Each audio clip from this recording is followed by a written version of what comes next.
Good morning. आज अपन शुरू करने जा रहे हैं राजस्थान का इतिहास और उसमें अपना टॉपिक है 1857 की क्रांति। तो इसके बारे में अपन जानकारी करेंगे। 1857 की क्रांति को समझने के लिए अपन को पहले उसकी पृष्ठभूमि को समझना पड़ेगा कि इसके पीछे क्या रीज़न रहे थे कि ये क्रांति हुई। बिना पृष्ठभूमि समझे अपन को ये समझ में नहीं आएगा कि क्रांति क्यों हुई राजस्थान के अंदर। अब इसके पीछे बहुत सारे रीज़न रहे हैं, तो उनमें से अपन एक एक रीज़न को समझने की कोशिश करते हैं। जैसे अपन स्टार्टिंग में चलते हैं इसके कारणों की तरफ कि क्या क्या कारण हुए होंगे इसके। तो कारणों में नंबर 1 पर चलते हैं राजनीतिक कारण। अब राजनीतिक कारणों के अंदर मतलब उस समय की जो शासन व्यवस्था थी राजा महाराजाओं की, उसके पीछे क्या क्या कारण रहे जिसकी वजह से क्रांति हुई। तो नंबर 1 रीजन में आपको बता दूं, जैसे पॉलिटिकल एजेंट हुआ करते थे उस समय, उनका आंतरिक मामलों में, राज्य के आंतरिक मामलों में हस्तक्षेप बढ़ रहा था।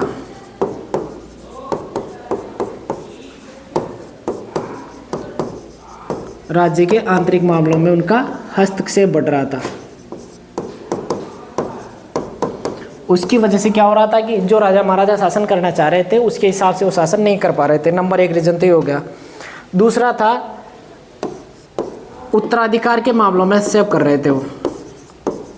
राजाओं के जो उत्तराधिकार के मामले थे उनमें उनका हस्तक्षेप बढ़ रहा था।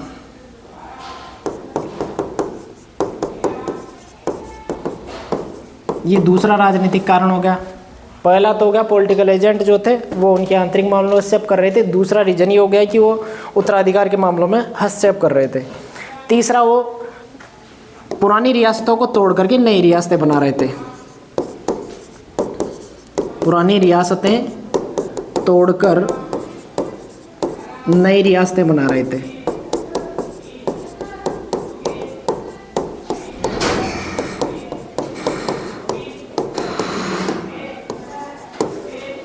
अब जैसे ऐसी कौन कौन सी रियासतें थी जिनका निर्माण उन लोगों ने किया इस तरीके से, तो एक तो धौलपुर थी इस पैटर्न से, एक झालावाड़ थी, धौलपुर, झालावाड़ और एक टोंक। इन 3 रियासतों का निर्माण उन्होंने पुरानी रियासतों को तोड़ करके किया था। और उसके अलावा एक और रीजन है जिसको अपन मुख्य रीजन मान सकते हैं इसके अंदर। वो रीजन है, चौथा रीजन जो है राजनीतिक कारणों के अंदर, नई सेनाओं का संगठन। उन्होंने नई सेनाओं का संगठन किया था।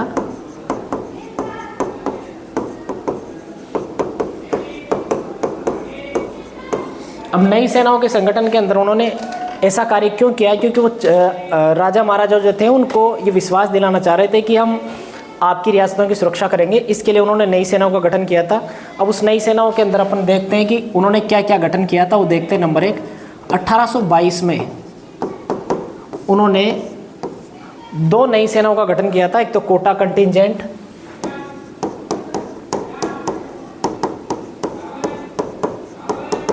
जिसका मुख्यालय देवली था, और दूसरी उन्होंने गठित की थी मेरवाड़ा बटालियन।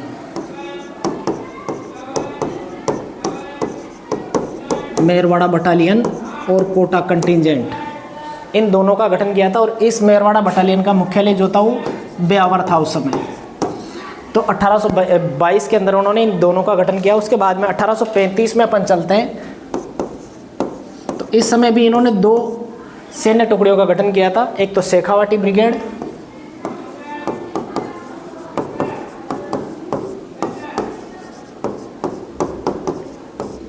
और दूसरे नंबर पर आती है जोधपुर लीजियन।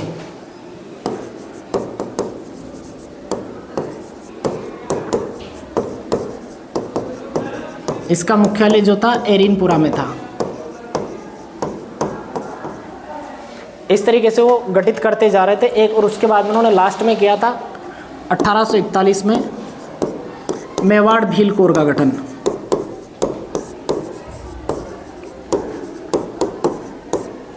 तो मेवाड़ भील कोर का जो गठन किया था उन्होंने, और इसका मुख्यालय जो उन्होंने रखा था वो था खेरवाड़ा। तो इस तरीके से उन्होंने अलग अलग समय पर अलग अलग सैन्य टुकड़ियों का गठन किया और इसके द्वारा उन्होंने ये दिखाना चाहा कि हम आपके राज्य की सुरक्षा की पूरी जिम्मेदारी लेते हैं, आपको किसी भी तरीके से परेशान होने की ज़रूरत नहीं है। अब हम इसके राजनीतिक कारणों 1857 की क्रांति को अपन आज पढ़ने जा रहे हैं। और 1857 की क्रांति को समझने से पहले अपन को देखना पड़ेगा कि 1857 की क्रांति के कारण क्या क्या रहे थे, क्योंकि बिना कारणों को जाने अपन को ये पता नहीं लग पाएगा कि ये क्रांति क्यों हुई और राजस्थान में इसके प्रसार के क्या क्या रीज़न रहे। तो सबसे पहले अपन इसके कारणों की तरफ बढ़ते हैं। तो इसके कारणों को मैं वर्गीकृत कर देता हूँ। देखा जाए तो नंबर 1 पर कुछ राजनीतिक कारण रहे थे जिनकी वजह से ये क्रांति शुरू हुई थी, कुछ प्रशासनिक कारण थे, कुछ आर्थिक कारण थे, कुछ सामाजिक और धार्मिक कारण थे, कुछ सैन्य कारण थे, कुछ साहित्यिक कारण थे और एक मुख्य रूप से जो था वो तात्कालिक कारण भी था इसका। अब इन कारणों के अंदर किन किन फैक्ट्स को अपन डाल सकते हैं वो अपन समझते हैं।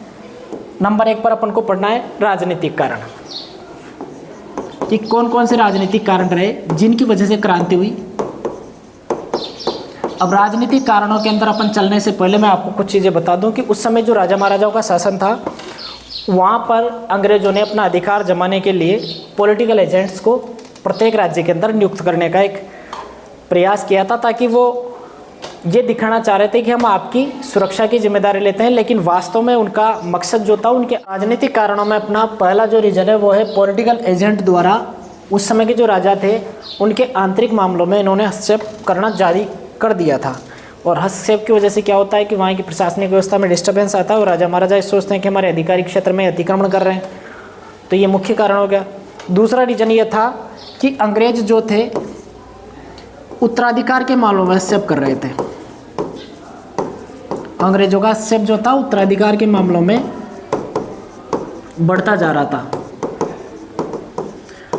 इन्होंने भारत में जैसे अवध है, सतारा है, झांसी है, ऐसे बड़े बड़े राज्यों के अंदर भी हस्तक्षेप किया था और वहाँ की प्रशासनिक व्यवस्था को अपने कंट्रोल में कर लिया था। इसी तरीके की व्यवस्था ये राजस्थान में लागू करना चाह रहे थे, तो उनके उत्तराधिकार के मामलों में इन्होंने हस्तक्षेप करना शुरू कर दिया था। इसकी वजह से भी क्रांति होती है। तीसरा ये था कि अंग्रेजों ने पुरानी रियासतों को तोड़कर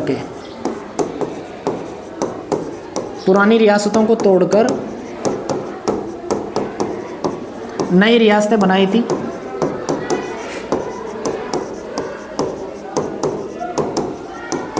अभी इस नई रियासतों का गठन करने के पीछे उनकी मंशा ये थी कि अपन ज़्यादा से ज़्यादा क्षेत्र तक अपने अधिकार को बढ़ाएं। तो इस तरीके से उन्होंने 3 रियासतों का गठन किया था इस प्रणाली से। उनमें एक तो धौलपुर थी, एक टोंक थी और एक झालावाड़ थी। इन 3 रियासतों को इन्होंने पुरानी रियासतों से तोड़ करके बनाया था। तो इस तरीके से इन्होंने 3 नई रियासतों का गठन कर लिया था। और एक चौथा रीजन जो है वो था नई सेनाओं का गठन।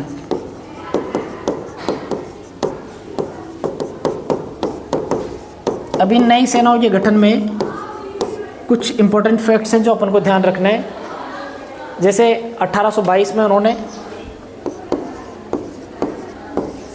2 सैन्य टुकड़ियों का गठन किया था। नंबर 1 तो कोटा कंटिंजेंट,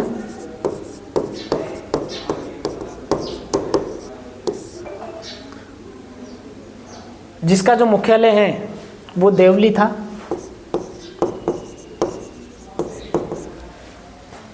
और दूसरी जो टुकड़ी थी सैन्य टुकड़ी 1822 में वो बनी थी मेरवाड़ा बटालियन।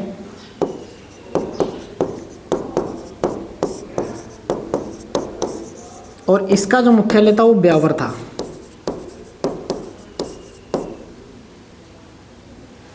तो राजनीतिक कारणों में अपन ने देखा कि पॉलिटिकल एजेंट द्वारा राज्यों के आंतरिक मामलों से बढ़ रहा है। दूसरा उत्तराधिकार के मामलों में उनका से बढ़ता जा रहा है। तीसरा पुरानी रियासतों को तोड़ करके उन्होंने नई रियासतें बना दी, जिसमें धौलपुर, झालावाड़ और टोंक मुख्य रियासतें थी। उसके बाद में उन्होंने नई सेनाओं का गठन किया, जिसमें 1822 में उन्होंने 2 सैन्य टुकड़ियों का गठन किया। एक तो कोटा कंटिंजेंट जिसका मुख्यालय देवली में और दूसरा मेरवाड़ा बटालियन जिसका मुख्यालय ब्यावर में है। उसके बाद में उन्होंने 1835 में इन्होंने 2 नई सैन्य टुकड़ियों का गठन किया। उसके अंदर नंबर 1 पर है शेखावाटी ब्रिगेड,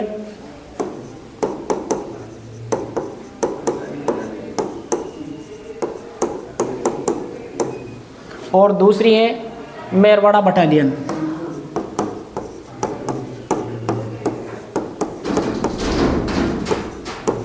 इसका मुख्यालय जो वो है एरिनपुरा के अंदर था, जो मुख्य केंद्र रहा है 1857 की क्रांति का राजस्थान के अंदर, तो 1835 में भी इन्होंने 2 सैन्य टुकड़ियों का गठन कर लिया। उसके बाद में 1841 में इन्होंने एक और सैन्य टुकड़ी का गठन किया था, वो थी मेवाड़ भील कोर।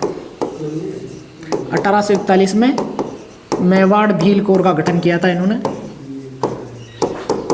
और इसका जो मुख्यालय था वो था खेरवाड़ा। तो इस तरीके से अपन ने देखा कि इन्होंने 4 मुख्य रीजन जो राजनीतिक कारणों के अंदर अपन को देखने को मिले। एक तो पॉलिटिकल एजेंट का बढ़ता स्टेप, एक उत्तराधिकार के मामलों में स्टेप, एक नई पुरानी रियासतों से नई रियासतों का गठन, और चौथा सैन्य टुकड़ियों का गठन। ये अपन ने देखा इसके राजनीतिक कारणों के अंदर। अब बढ़ते हैं अपन इसके प्रशासनिक कारणों की तरफ कि इसके पीछे क्या क्या प्रशासनिक कारण रहे। नंबर दूसरा अपना रीजन था प्रशासनिक कारण।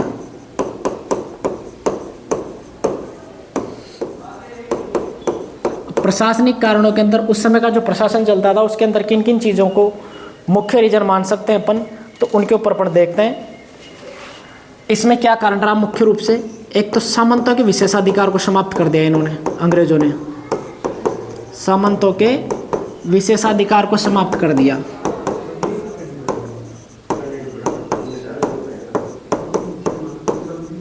अब सामंतों का विशेषाधिकार समाप्त होएगा तो फिर क्या होगा, सामंत उसका विरोध करेंगे। ये मुख्य रीजन हो गया। दूसरा था सामंतों द्वारा जो कर लिए जाते थे उनको हटा दिया गया था। सामंतों द्वारा लिए जाने वाले कर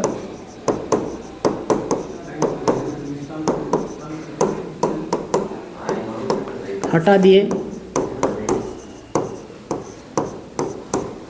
सामंत जो कर लेते थे उनको हटा दिया था इन्होंने। उसके अलावा एक इन्होंने सामंतों की सेनाओं को भंग कर दिया।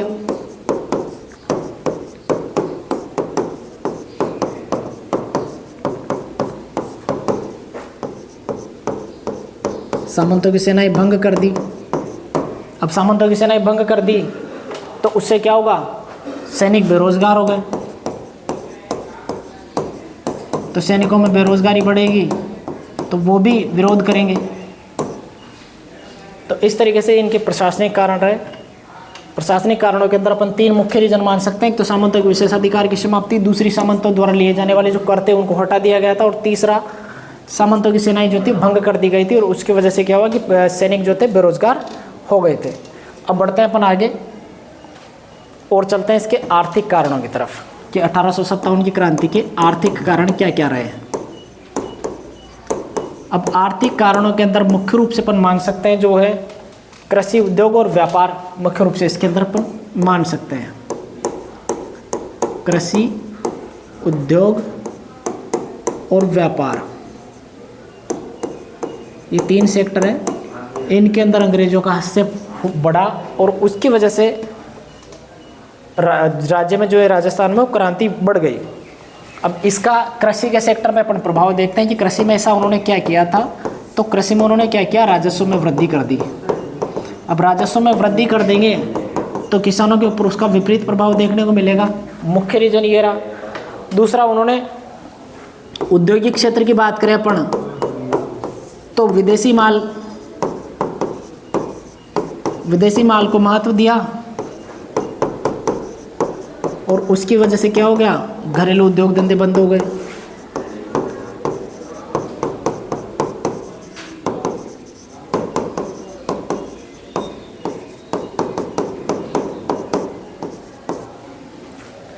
दूसरा रीजन ये हुआ कि उद्योगों के अंदर उन्होंने इससे बढ़ा दिया तो उससे क्या होगा, घरेलू उद्योग धंधे बंद हो गए। तीसरा अपन देखते हैं व्यापार। अब व्यापार में इन्होंने ऐसा क्या किया जिसकी वजह से व्यापार चौपट हो गया। उन्होंने नए व्यापारिक मार्गों की खोज की। एक तो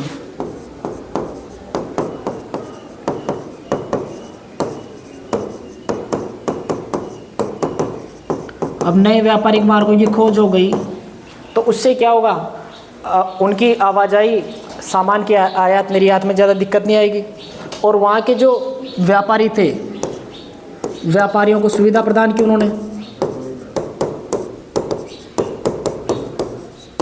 व्यापारियों को सुविधाएं देंगे तो उससे भी क्या होगा, अपने देश के अंदर वो ज़्यादा आने लगेंगे। तो ब्रिटिश लोग क्या हो गए, भारत की तरफ ज़्यादा बढ़ने लगे। अब वो क्या करने लगे, व्यापारिक क्षेत्र में भी हस्तक्षेप करने लगे और ज़्यादातर प्रयोग करने लगे समुद्री मार्गों का। समुद्री मार्गों का ज़्यादा प्रयोग करने लग गए वो।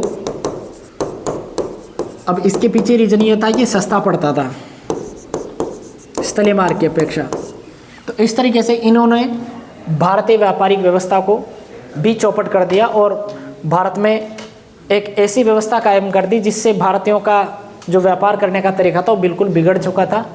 उद्योग धंधे लगभग खत्म होने के कगार पर पहुंच गए थे और कृषि को भी इन्होंने बर्बाद कर दिया था। इस तरीके से कृषक वर्ग, व्यापारिक वर्ग और औद्योगिक क्षेत्र के जो व्यक्ति थे वो सबके सब इनके विरोधी होते चले गए थे।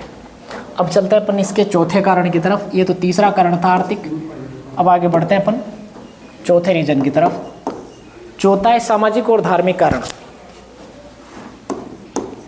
अब ऐसे क्या कारण रहे सामाजिक और धार्मिक जिनकी वजह से ये क्रांति हुई, उनको देखते हैं अपन सामाजिक धार्मिक कारण में।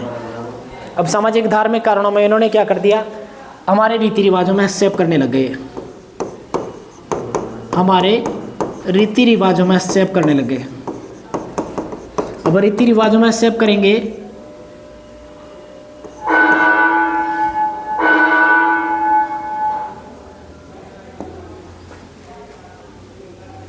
चौथा कारण मैं दोबारा बता देता हूं, सामाजिक धार्मिक कारण।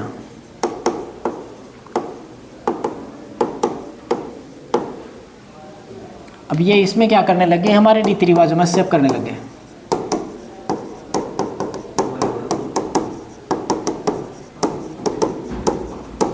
अब रीति रिवाजों में हस्तक्षेप करेंगे तो अपनी जो पुरातन व्यवस्था के जो समर्थक व्यक्ति हैं वो उनका विरोध करेंगे। दूसरा, ईसाई मिशनरीज को इन्होंने बढ़ावा दिया। ईसाई मिशनरीज को बढ़ावा मिला। अब ईसाई मिशनरीज को बढ़ावा देने की वजह से उन लोगों ने क्या कर दिया, वो हिंदू और मुस्लिम धर्म का मजाक उड़ाने लगे।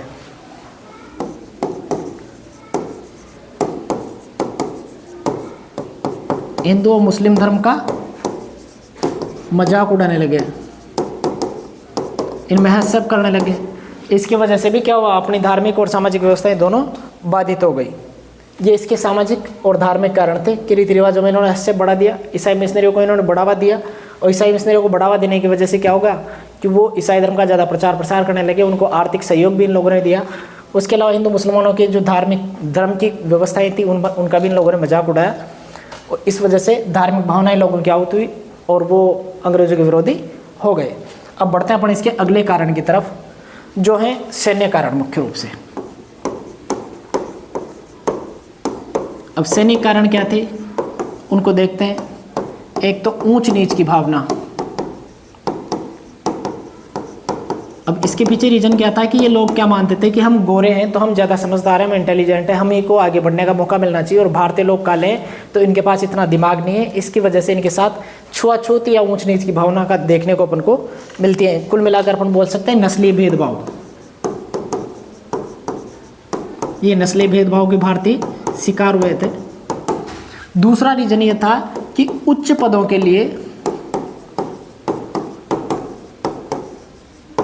भारतीय अयोग्य है।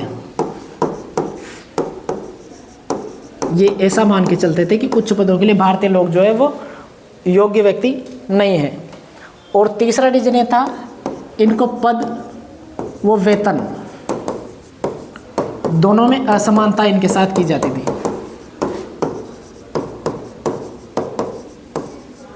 भारतीय लोगों के साथ पद और वेतन दोनों मामलों में इन लोगों ने असमानताएं दिखाई और इस वजह से भारतीय सैनिक भी इनके विरोधी हो गए। साहित्यिक कारणों की तरफ अपन आगे बढ़ते हैं। इसके पीछे साहित्यिक कारण क्या क्या रहे, मतलब 1857 की क्रांति में साहित्यकारों का भी बहुत ज़्यादा योगदान रहा। अब ऐसे क्या कारण रहे या साहित्यकारों ने ऐसा क्या कर दिया जिसकी वजह से ये अंग्रेज़ों के विरोधी हो गए हमारे विद्वान भारतीय व्यक्ति। अब इन्होंने अंग्रेज़ विरोधी पुस्तकें लिखी भारतीय साहित्यकारों ने और उसकी वजह से क्या हुआ, राष्ट्रवादी भावनाओं का प्रचार प्रसार किया। इन्होंने राष्ट्रवादी भावनाओं का प्रचार प्रसार किया। राष्ट्रवादी भावनाओं का प्रचार प्रसार किया और इसकी वजह से क्या होगा, भारतीय लोगों का जमीर जाग गया और उन्होंने अंग्रेजों का विरोध करना जारी रखा। इनके अंदर जैसे अपन कवियों के अंदर देखें तो कविराज बांकीदास, अब बांकीदास ने लिखा, एक गीत लिखा था, आयो अंग्रेज मुल्क रे ऊपर, आयो अंग्रेज मुल्क रे ऊपर। इसकी वजह से राजस्थानियों के अंदर भी इस गीत के माध्यम से उन्होंने राष्ट्रवादी भावनाओं का प्रचार प्रसार किया। दूसरा है सूर्यमल मिश्रण,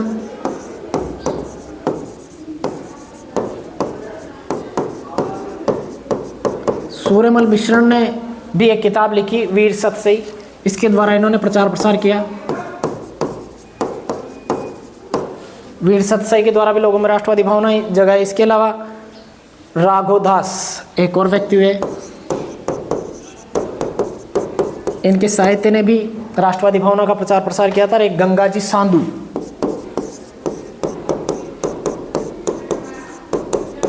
अगर आपसे प्रश्न ऐसे ही पूछ ले कि राजस्थान की क्रांति में किन साहित्यकारों ने राष्ट्रवादी भावनाएं जागृत करने में योगदान दिया, तो इन चारों के नाम आपको ध्यान रखने, कविराजा बांकीदास, सूर्यमल मिश्रण, राघव दास और गंगाजी सांधू। इन चारों व्यक्तियों ने मिलकर के काफ़ी अच्छे तरीके से राजस्थानियों में राष्ट्रवादी भावना का प्रचार प्रसार किया था। अब अंत में चलते हैं अपन इसके तात्कालिक कारण की तरफ। अब तात्कालिक कारण तो आप जानते ही होंगे, लेकिन फिर भी बता देते हैं। तात्कालिक कारण जो था वो एक राइफल को लेकर था। पहले एक राइफल चलती थी ब्राउन बेस, इस ब्राउन बेस राइफल के स्थान पर इन्होंने इसको हटा करके एक नई राइफल लॉन्च की थी, उसका नाम था एनफील्ड राइफल। इस एनफील्ड राइफल में क्या होता था, इसके जो कारतूस थे, उनके कारतूस जो थे चलाने से पहले मुंह से काटने पड़ते थे और कारतूस के मुंह पर गाय और सूअर की चर्बी की अफवाह फैलाई गई थी। गाय और सूअर की चर्बी लगी हुई है, ऐसी अफवाह फैला दी गई। तो इससे क्या हुआ, लोगों को लगा, भारतीय सैनिकों को लगा कि ये क्या चाह रहे हैं, अंग्रेज अपने धर्म को भ्रष्ट करना चाह रहे थे, हिंदू और मुस्लिम दोनों के को। इस वजह से इन्होंने इसका गाय और सूअर की चर्बी युक्त कारतूसों का प्रयोग करने के लिए हमारे को बाध्य किया है और ये मुख्य कारण इसका हुआ और इसी की वजह से क्रांति होती है। तो अपन ने समझा कि इसकी पृष्ठभूमि के पीछे बहुत सारे कारण रहे, जिनमें सामाजिक, आर्थिक, राजनीतिक, प्रशासनिक, सैनिक, धार्मिक और तात्कालिक, इन कारणों का काफ़ी इंपॉर्टेंट योगदान रहा। अब अपन इसकी क्रांति की वास्तविक शुरुआत करते हैं, किस तरीके से 1857 की क्रांति राजस्थान में होती है और इसका प्रचार प्रसार किस तरीके से होता है, इन सभी चीज़ों को अपन समझते हैं।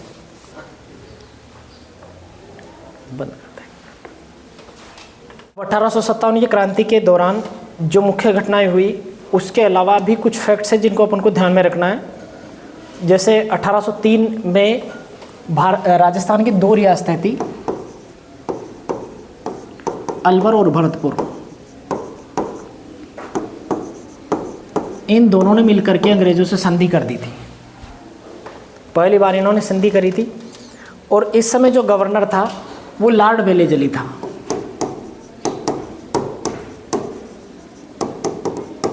लॉर्ड वेलेजली के समय 1803 की संधियां हुई थी और अलवर और भरतपुर रियासतों ने शुरुआत में पहली बार अंग्रेजों के साथ संधि की थी।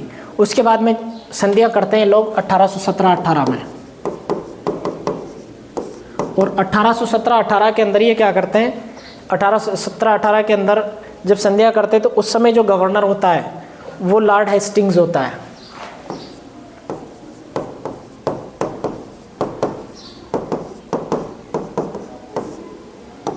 लॉर्ड हेस्टिंग्स होता है, 1803 के समय लॉर्ड वेलेजली होता है। इन दोनों फैक्ट्स का आपको ध्यान में रखना है। और इन संधियों के दौरान अंग्रेजों का जो प्रतिनिधि होता है 1817-18 इसमें इनका जो प्रतिनिधि होता है वो होता है चार्ल्स मेटकाफ। ये काफ़ी खतरनाक व्यक्ति है, इसने लगभग सभी रियासतों को अपने अंडर में लाने में कोई कसर नहीं छोड़ी। चार्ल्स मेटकाफ का ध्यान आपको रखना है कि ये इनका प्रतिनिधि था। और दक्षिणी राजस्थान की बात करें कि दक्षिणी राजस्थान में प्रतिनिधि कौन था इनका, तो जॉन मेलकम इनका दक्षिण राजस्थान का प्रतिनिधि था। संधियों के दौरान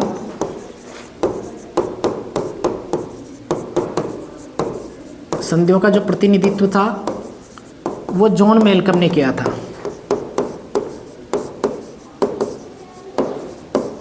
तो आपको चार मुख्य फैक्ट्स ध्यान रखते हैं। 1803 के अंदर जब संधियां हुई थी तो अलवर भरतपुर दोनों रियासतों ने की थी, और उस समय जो गवर्नर था वो लॉर्ड वेलेजली था। 1817-18 के समय गवर्नर जनरल अगर पूछ ले तो लॉर्ड हेस्टिंग्स था, और उसके अलावा इस समय जो प्रतिनिधि था 1817-18 में वो चार्ल्स मेटकाफ था, जो संपूर्ण भारत में प्रतिनिधित्व कर रहा था। अगर दक्षिण राजस्थान में प्रतिनिधित्व की बात करूं तो उस समय जॉन मेलकम ने दक्षिण राजस्थान में 1817-18 की जो संधियां थी उनका प्रतिनिधित्व किया था।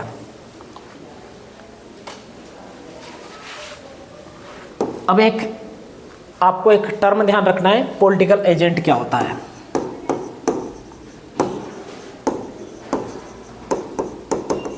इसकी शॉर्ट फॉर्म अपन इस्तेमाल करेंगे PA, पॉलिटिकल एजेंट। अभी क्या होता था कि प्रत्येक रियासत में एक अंग्रेज अधिकारी की नियुक्ति होती थी। प्रत्येक रियासत में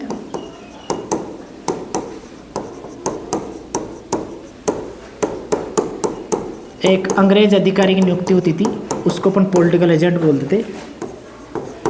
इसके अंदर की जाती थी वो, और इसको पॉलिटिकल एजेंट को अपन रेजिडेंट भी बोल सकते हैं।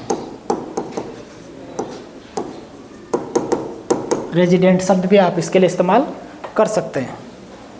अगर अपन बात करें कि राजस्थान का पहला रेजिडेंट किसको माना जाता है, तो राजस्थान का पहला रेजिडेंट जो है, ये फैक्ट ध्यान रखना, राजस्थान का पहला resident David Ochterlony, David Ochterlony को माना जाता है।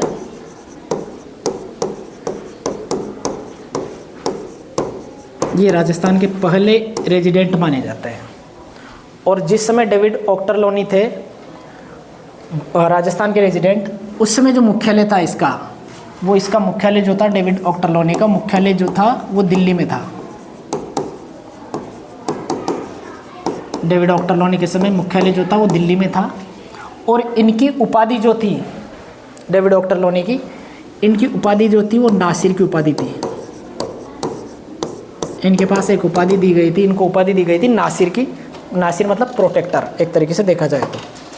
अगर राजस्थान का पहला AGG की बात करूं मैं, राजस्थान का पहला AGG मतलब agent to governor general. AGG जो थे पहले राजस्थानी, वो थे अब्राहम लॉकेट।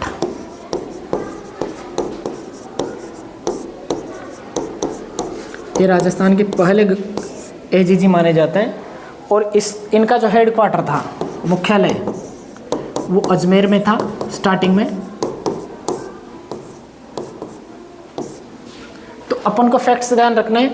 पॉलिटिकल एजेंट को रेजिडेंट भी कहा जाता है। प्रत्येक रियासत में एक अंग्रेज प्रतिनिधि नियुक्त होता था, उसको अपन पॉलिटिकल एजेंट या रेजिडेंट बोलते थे। राजस्थान का पहला रेजिडेंट जो था वो डेविड ऑक्टरलोनी को माना जाता है। और डेविड ऑक्टरलोनी के समय जो मुख्यालय था वो नई दिल्ली के अंदर या दिल्ली के अंदर था। और इस डेविड ऑक्टरलोनी को नासिर की उपाधि दी गई थी। ठीक है। अगला फैक्ट जो है, राजस्थान का पहला AGG की फुल फॉर्म पूछ ले तो एजेंट टू गवर्नर जनरल। और पहला AGG जो था वो अब्राहम लॉकेट को माना जाता है। और अब्राहम लॉकेट के समय जो मुख्यालय था वो अजमेर में था, हेड क्वार्टर जो था वो अजमेर में था। उसके बाद में इन्होंने क्या किया, 1845 में जो मुख्यालय था अजमेर से ये आबू सिरोही के अंदर बना दिया। अजमेर से ट्रांसफ़र करके 1845 में आबू, जिसको अपन सिरोही बोलते हैं, वहाँ पर इसका मुख्यालय इन्होंने ट्रांसफ़र कर दिया था। तो इस तरीके से इस फैक्ट को भी अपन को ध्यान में रखना है कि AGG का मुख्यालय सिरोही में ट्रांसफ़र किया गया था 1845 में। ठीक है। अब आगे बढ़ते हैं अपन। 1864 में क्या किया, फिर इन्होंने दोनों जगह मुख्यालय की व्यवस्थाएं कर दी। 1864 से अजमेर और आबू, दोनों जगह मुख्यालय बना दिए।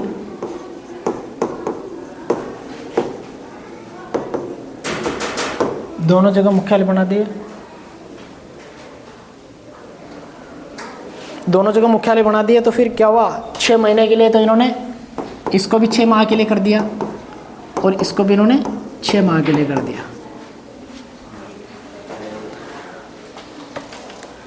और 1857 की क्रांति के समय अगर अपन एजीजी की बात करें कि 1857 की क्रांति के समय एजीजी कौन था, तो 1857 की क्रांति के समय एजीजी जो थे वो जॉर्ज पैट्रिक लॉरेंस थे।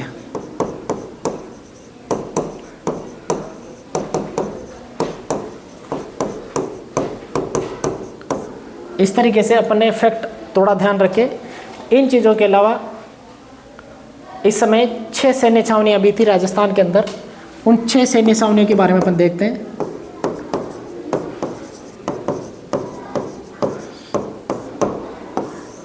कि कौन कौन सी सैनिक छावनियाँ थी राजस्थान के अंदर। नंबर 1 है नसीराबाद, जो अजमेर में था।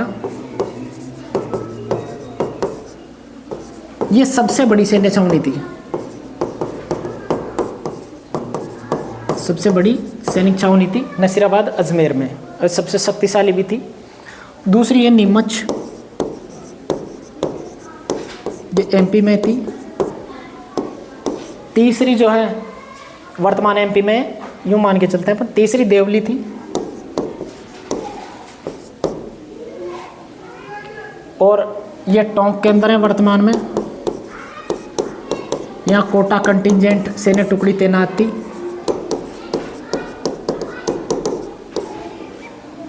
चौथी जो है वो ब्यावर है।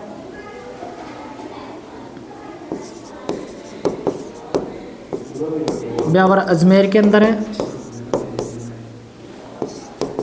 5वीं की बात करूं तो 5वीं थी एरिनपुरा, जो पाली के अंदर थी। और यहाँ पर जो है जोधपुर लीजियन सैन्य टुकड़ी तैनात थी।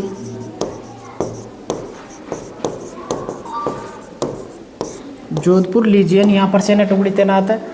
और लास्ट है खेरवाड़ा, जो उदयपुर के अंदर थी। तो इन 6 में से 4 रियासत जो सैन्य टुकड़ियाँ थी उन्होंने ही 1857 की क्रांति में भाग लिया था। 2 थी, एक तो ब्यावर और एक खेरवाड़ा। एक तो ब्यावर चौथे नंबर की, इसने भाग नहीं लिया था, और एक खेरवाड़ा ने भाग नहीं लिया था। तो आपको ध्यान रखना है इन दोनों ने भाग नहीं लिया था।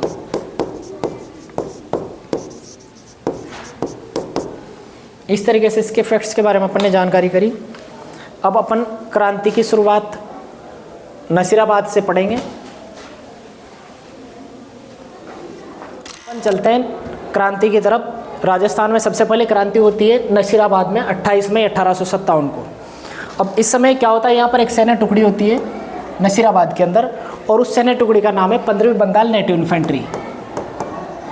15वीं बंगाल नेटिव इन्फेंट्री, ये सबसे पहले क्रांति की सूत्रधार मानी जाती है। 15वीं बंगाल नेटिव इन्फेंट्री, इस सैन्य टुकड़ी ने राजस्थान में क्रांति की शुरुआत की थी। और इसने क्या किया था, 2 अंग्रेज अधिकारियों को जो नसीराबाद में तैनात थे उनको मार दिया था। 2 अंग्रेज अधिकारियों को इन्होंने मारा था। अधिकारियों के नाम भी अपन को ध्यान रखना है ताकि परीक्षा में आए तो अपन उनका जवाब दे सके। तो अंग्रेज अधिकारी कौन कौन से थे, कर्नल न्यूबरी, और दूसरा था कर्नल स्पोटिसवुड।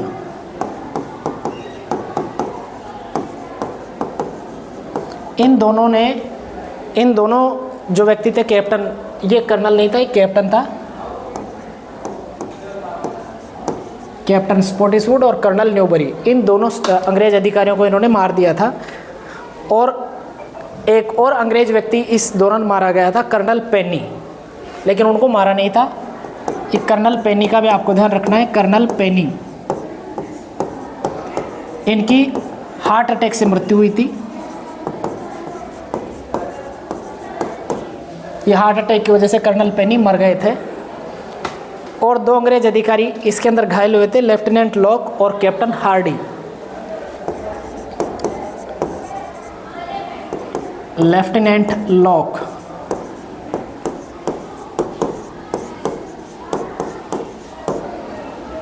और एक थे हार्डी। ये 2 अंग्रेज अधिकारी थे, कैप्टन हार्डी और लेफ्टिनेंट लॉक, ये दोनों घायल हो गए थे। इस तरीके से 1857 की क्रांति की राजस्थान में शुरुआत जो है वो 28 मई 1857 को होती है। 15वीं बंगाल नेटिव इन्फेंट्री शुरुआत में विद्रोह करती है और वो 2 अंग्रेज अधिकारियों को मार देती है, कर्नल न्यूबरी और स्पोर्टिसवुड, इन दोनों को मार देती है। एक अंग्रेज व्यक्ति होता है कर्नल पेनी जो हार्ट अटैक से मर जाता है, और 2 अंग्रेज अधिकारी होते हैं जो घायल होते हैं, लेफ्टिनेंट लॉक और कैप्टन हार्डी। अब जैसे ये विद्रोह आगे बढ़ता है तो इसमें क्या होता है, 30वीं बंगाल नेटिव इन्फेंट्री भी आकर मिल जाती है इसी के अंदर। 30वीं बंगाल नेटिव इन्फेंट्री, ये सैन्य टुकड़ी भी आ जाती है और ये भी यहाँ पर विद्रोह कर देती है, ये भी इस विद्रोह में शामिल हो जाती है। तो अपन को ध्यान रखना है कि नसीराबाद की सैन्य टुकड़ी जो है, नसीराबाद में विद्रोह उस समय कौन कौन सी सैन्य टुकड़ियों ने भाग लिया था, 15वीं बंगाल नेटिव इन्फेंट्री और 30वीं बंगाल नेटिव इन्फेंट्री।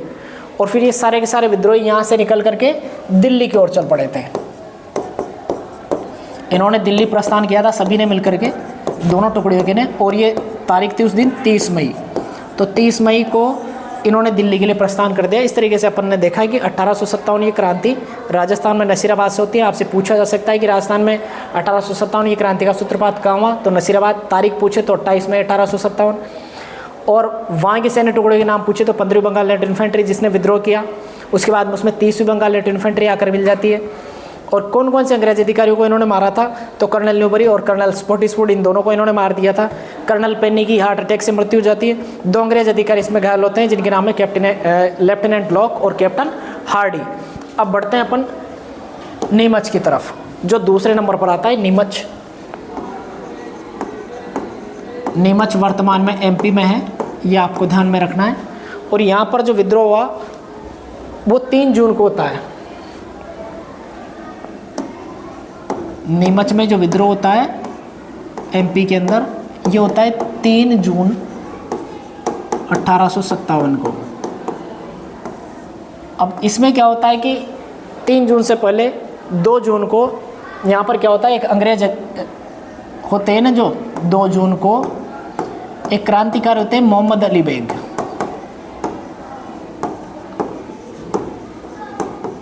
ये यहाँ पर नेतृत्व करते हैं। ये क्या करते हैं, मतलब पूरी तरीके से देखा जाए तो यहाँ पर क्रांति की शुरुआत मोहम्मद अली बेग की वजह से होती है। एक कर्नल एबोट होता है, यहाँ पर एक अंग्रेज अधिकारी होता है कर्नल एबोट। वो बोलता है कि सभी जो सैनिक है ना, भारतीय सैनिक, उन सभी को अंग्रेजों के प्रति स्वामी भक्ति की शपथ लेनी पड़ेगी, आपको वफादारी की प्रतिज्ञा करनी पड़ेगी। तो 2 जून को मोहम्मद अली बेग जो भारतीय सैनिक होते हैं वो बोलते हैं कि अंग्रेज़ों ने आज दिन तक कौन सी प्रतिज्ञा का पालन किया है, या अंग्रेज़ों ने भारतीयों के साथ कब विश्वासघात नहीं किया है। तो इस तरीके से इन्होंने विरोध किया, तो फिर यहाँ पर क्रांति का सूत्रपात का बिगुल बज गया एक तरीके से देखा जाए तो। और फिर 3 जून को, 2 जून को तो यह घटना हो गई, प्रार्थना सभा के अंदर जो परेड हो रही थी उस समय ऐसा हुआ था। और 3 जून को हीरा सिंह के नेतृत्व में यहाँ पर क्रांति होती है। हीरा सिंह के नेतृत्व में, हीरा सिंह के नेतृत्व में यहाँ पर क्रांति का सूत्रपात होता है। तो आपको ध्यान रखना है कि नीमच में क्रांति का सूत्रधार कौन है, हीरा सिंह है, जो 3 जून में यहाँ पर क्रांति करते हैं। तो इस समय क्या होता है, जो नीमच की क्रांति होती है इसमें शाहपुरा भीलवाड़ा जो है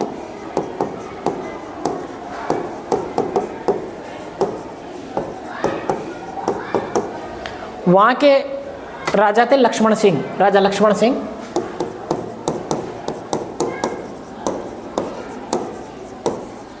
ये भी क्रांतिकारियों के साथ मिल जाते हैं। राजा लक्ष्मण सिंह भी क्रांतिकारियों का साथ देते हैं, विद्रोह का साथ देते हैं। और इन्होंने क्या कर दिया, एबोट के बच्चे और पत्नी को मार दिया था।